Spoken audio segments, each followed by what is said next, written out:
Hello guys! Ayan, magandang araw po sa ating lahat at magbibigay po tayo ng opinion, reaction at point of view dito po sa nangyari kahapon sa ating bansang Pilipinas. Isa na naman ito sa masasabi nating kasaysayan, no, ng bansang Pilipinas na magkaroon ng ganitong klaseng gulo, magkaroon ng ganitong klaseng senaryo, no? So, ang dami, no, dahil sa naging problema kahapon, dahil sa naging kaganapan kahapon, ang dami pong mga lumalabas na mga iba't ibang mga informasyon dito sa social media. So, sana mag-ingat po tayo sa mga nilalabas natin kasi minsan, no, nadadalalan tayo sa taas ng emotion natin, minsan nadadalalan tayo doon sa mga bugso ng damdamin natin, no, doon sa mga sitwasyon na minsan akala natin nakakatulong yung mga impormasyon na nilalabas natin, but then yun pa pala yung dahilan para mas lalong magkakaroon ng kaguluhan. So, no, ingat-ingat po tayo at huwag po tayong basta-basta maniniwala sa mga lumalabas po na mga impormasyon, no. Suriin po natin mabuti kung yun po ba ay legit, kung yun po ba ay fake news para hindi po tayo malinlang, no. And doon sa mga kapwa natin Pilipino, ayan, maging alerto po tayo, maging observant po tayo sa mga nangyayari ngayon, di ba? Huwag po tayong padadala doon sa mga sitwasyon na hindi naman po tayo sigurado, no? Kasi sa ngayon guys, sa hirap ng buhay, may mga kababayan tayo na kahit hindi naman talaga alam kung papaano isolve rin yung problema na yon, hindi naman talaga sila kumbaga wala naman talaga silang kaalaman kung papaano makipagbaka, no. Kumbaga sumusunod-sunod lang sila. It is because alam nyo naman sa hirap ng buhay, pag pera na po ang pinapagana, minsan yung mga kababayan nating kapos ay talagang kakapit na talaga sa patalim, no.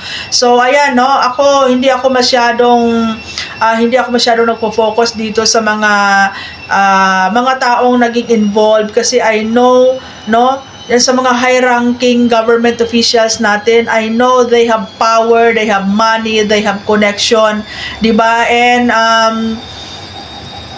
minsan tumitingin tayo doon sa mga naging accomplishment ng mga naging leader natin, no? Pero isipin nyo guys na kung ano man po yung mga nagawa ng mga naging leader natin, kung ano man po yung mga naging accomplishment natin, ay trabaho po nila yon, di ba? Mula nung tumakbo sila, ibinoto sila ng mga tao, nanumpa sila, kasama na po doon sa sinumpaan nila na gagawin nila yung trabaho nila, di ba? So kung ano man po yung mga magagandang mga proyekto, kung ano man po yung mga magagandang accomplishment or nagawa nila dito sa bansang Pilipinas, that's part of their job, di ba? Hindi po nila ginawa yon dahil ginusto lang nila, kundi sa ayaw sa gusto nila, trabaho po nila yon. Pero ayun nga, bonus na lang kung talagang magkakaroon tayo ng talagang masabi mong leader na may puso para sa mamayang Pilipino or may puso sa mga tao at talaga namang yung nila, yung ang hangarin nila is para mapaganda talaga ang bansang Pilipinas at mabigyan ng magandang buhay ang mga Pilipino, di ba? But then that's part of their job. Trabaho nila yon kasi yun yung sinumpaan nila, yun ang purpose kung bakit sila umupo dyan, no? So ayan guys, no, minsan marunong din tayong magbalanse, marunong din tayong mag-analisa ng mga bagay-bagay at mga pangyayari, hindi yung magpapadala lang tayo sa mga emotion natin, magpapadala lang tayo sa galit natin, di ba? So ayan, no, sa dami na nangyayari mula kahapon, ang dami na pong mga naging tawag dito, ang dami na pong na-involve, ang dami na pong mga apektado, di ba? Lalong-lalo na po yung mga talaga masasabi nating mga loyalist, no? Yung mga loyal doon sa mga taong involved, di ba? So, yun lang, no? Sana yung gawin natin is yung kung ano yung makakatulong, no, sa kapwa natin or sa bansang Pilipinas, hindi yung kung ano pa yung makapag-trigger, makapag-provoke or makapagbigay ng kaguluhan lalo, di ba? So let's pray for the best, di ba? And sana malalampasan natin itong kaguluhan na to at sana maging lesson learned na rin po sa atin, no, sa mga mamayang Pilipino. Ayan, ano po tayo, no? Magiging mapagmatsyag po tayo sa kung ano po yung mga nangyayari, and kung ano man po yung mga mali, dapat, di ba, natututo na tayo, no? Magiging lesson learned na po sa atin yun, na dapat hindi na mangyayari sa susunod pa, di ba? Especially sa mga new generation ngayon, magiging ano po kayo, no? Magiging active po kayo sa pagpo-participate sa mga nangyayari ngayon, para magiging aware din po kayo, kasi kawawa kayo ng mga kabataan, no, yung mga younger generation natin, kung mas lalong naging malala yung mga liderato sa bansang Pilipinas, di ba? So ayan lang guys, no, lalong-lalo na sa mga social media influencer, di ba?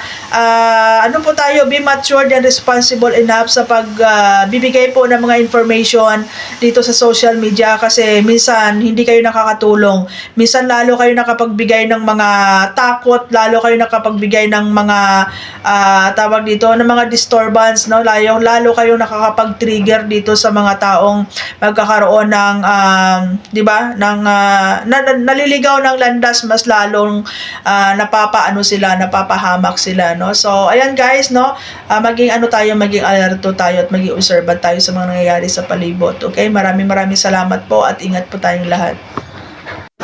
Alam niyo ba guys, dahil sa nangyayari sa bansang Pilipinas natin mula kahapon, parang hindi ko na alam kung paano mag-content. So hindi tayo nakapag-live sa YouTube kagabi, dahil nga syempre nag-aabang tayo ng update sa mga pangyayari. Inumaga din ako ng tulog, dahil nga po sa, yun nga, nag-aabang ng mga updates kung ano ba yung nangyayari sa bansa natin. And ngayong araw, wala pa akong masyadong content, kasi parang hindi ako makapag-isip, no. Distraction attack. Basta ito lang yung masasabi ko, no, sa lahat po ng mga nagpo-post or nagko-content dito sa social media. Mag-iingat po tayo sa mga salita na binipitawan natin. Mag-iingat po tayo dun sa mga post natin, para hindi tayo makadagdag ng mga alalahanin at mga hatred sa puso ng sambayan ng Pilipino. Sa ngayon po ay masyado ng magulo, masyado ng mabigat sa damdamin ng bawat isa, 'di ba? At sana pakiusap, no, respeto sa bawat opinyon at paniniwala ng bawat isa. Kasi hindi naman pwedeng terno tayo mag-isip, 'di ba? Paniwala nila 'yon, opinyon nila 'yon, paniwala mo 'yan, opinyon mo 'yan. So respeto lang guys, no, para hindi na tayo makadagdag ng problema at gulo. Kasi hindi lang po ito simpleng bashing or issue sa social media.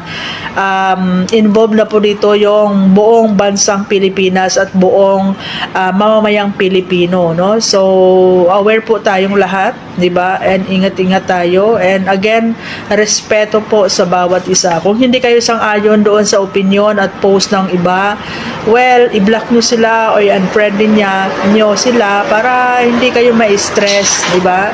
So yun lang guys, no. Let's hope for the best, and sana maayos po lahat, lalo na kami dito mga OFW sa ibang bansa. Sobra po yung sobra po yung pag-alala namin, no. Lahat tayo dito is Filipino concerned citizen, so concerned tayo sa mga nangyayari guys, kasi wala na ibang maapektuhan kundi tayo mga Pilipino din, di ba? So ayan guys, ingat-ingat tayong lahat.